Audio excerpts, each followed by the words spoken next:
Hi friends, good health లోపల మనము గుండెపోటుకును ఛాతీ మంటకు తేడా ఏంటి? ఈ మధ్యకాలంలో చాలామందికి హార్ట్ అటాక్స్ వస్తున్న విషయం మనందరికీ తెలుసు కదా ఫ్రెండ్స్. అయితే కాబట్టి అందరికీ తెలిసే విషయాలు, కాకపోతే నేను కూడా ఒక దగ్గర సేకరించు మనం ఎదుర్కొంటున్న డైలీ కూడా అప్పుడప్పుడు మనకి ఇవన్నీ వస్తూ ఉంటాయి. ఈ లక్షణాలు అంటే ఏంది అనేది మనకు మనమే నిర్ధారణ చేసుకోవాలి, ఎదుటి వాళ్ళు నిర్ధారణ చేయలేదు. ఎందుకంటే ఈ మధ్యకాలంలో గుండెపోట్ల సంఖ్య చాలా ఎక్కువైంది. కాబట్టి అన్ని విషయాలు 1కి 4 సార్లు తెలుసుకోవడం మంచిదన్న ఉద్దేశంతో ఈ వీడియో చేసి మీ ముందు ఉంచుతున్నాను ఫ్రెండ్స్.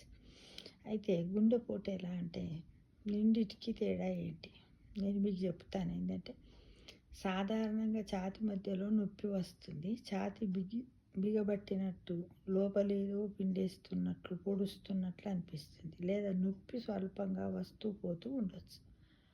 ఏది? ఛాతీ లోపల గుండెపోటు వస్తే.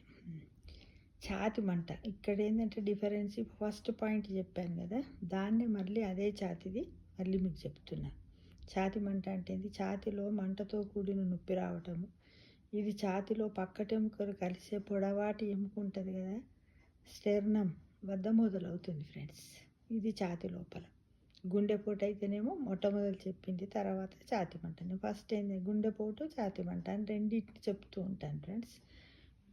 మీరు కూడా అబ్జర్వ్ చేయండి.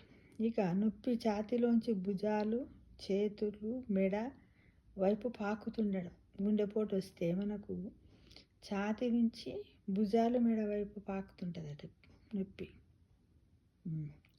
ఒకవేళ ఛాతీ మంటనే అయినట్టయితే నొప్పి గొంతు వైపు వెళ్తుంది, కానీ భుజాలు, మెడ, చేతులకు పాకదు. తేడాను మనం గమనించుకోవాలి. గుండె వేగంగా కొట్టుకోవడం, జీర్ణాశయంలోంచి ఆహారము నోట్లోకి వస్తున్న అనుభూతి కలుగుతుంది ఛాతీ మంట అయితే. ఒక్కొక్కసారి మనం రాత్రిళ్ళు తిని పంటాము, లేటుగా తిని పండడము, నీళ్ళు తక్కువ తాగడము, ఆయిల్ ఫుడ్ ఎక్కువ తీసుకున్నట్టయితే మనకు అన్నము మళ్ళీ నోట్లోకి వస్తుంటుంది. అది ఛాతీ మంట అని మనం అనుకోవాలి. ఇంకొకటి చల్లటి చెమటలు పట్టడము.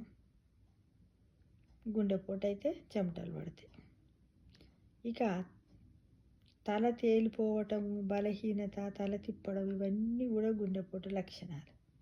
శ్వాస తీసుకోవడంలో ఇబ్బంది, వికారము, అజీర్ణము, కొన్నిసార్లు వాంతి కూడా అవుతుంది అన్నమాట. ప్రత్యేకించి పనులు చేస్తూ ఉంటే లక్షణాలు తీవ్రం కావటం. ఈ గుండెపోటు లక్షణాలన్నీ కూడా మనకు ఏమవుతాయి అని అనుకొని మనము పనిచేస్తున్నాం అనుకోండి, అవి ఇంకా ఎక్కువైనాయి అనుకోండి, వెంటనే అది గుండెపోటు అని మనం గమనించుకోవాలి ఫ్రెండ్స్. ఓకేనా? ఈ ఛాతీలో మంట అంటేనే ఇప్పుడు జీర్ణాశయం వరకే చెప్పాను కదా. పుల్లని తేపులు రావటము, గొంతు చేదుగా అనిపించటము, పడుకున్నా ముందుకు వంగినా నొప్పి ఎక్కువగా కావటం, ఎక్కువగా మసాలా పదార్థాలు తిన్న తర్వాత ఈ లక్షణాలు ఎక్కువగా కనపడతాయి. ఇవన్నీ కూడా ఛాతీ మంట. కానీ ఛాతీలో మండిన వెంటనే మన గుండెపోటుని ఆందోళన పడిపోవద్దు. ఈ లక్షణాలు ఉంటేనే మనం పడిపోవాలి. ఒకవేళ ఇప్పుడు చెప్పాం కదా, సాధారణంగా అన్ని పనులు చేస్తూ ఉన్నట్టయితే మనకు బాగా అవస్థలు, ఆయాసాలు అయితే వెంటనే పోయి మనము డాక్టర్ దగ్గర మనం వెళ్ళి చూయించుకోవాలి ఫ్రెండ్స్. కానీ దీన్ని మాత్రము మనము డీలే చేయకూడదు. ఈ లక్షణాలు, గుండెపోటు లక్షణాలన్నీ మనం ఇప్పుడు తెలుసుకున్నాం కదా, ఇవి ఉన్నట్టయితే ఈ ఇన్నిట్లో ఏ ఒక్కటి ఉన్నా కానీ మనం వెంటనే డాక్టర్ని సంప్రదించి ఫస్ట్ ఎయిడ్ లాగా ట్రీట్మెంట్ తీసుకుంటే బాగుంటుంది. ఓకేనా ఫ్రెండ్స్? తప్పకుండా ఇవన్నీ చెయ్యాలి. అంత మంచిదే కదా మరి. బాయ్. మరి అందరు కూడా పాటించాలని హ్యాపీ న్యూ ఇయర్ సందర్భంగా మిమ్మల్ని అందరికీ కోరుచున్నాను ఫ్రెండ్స్. Okay, thank you.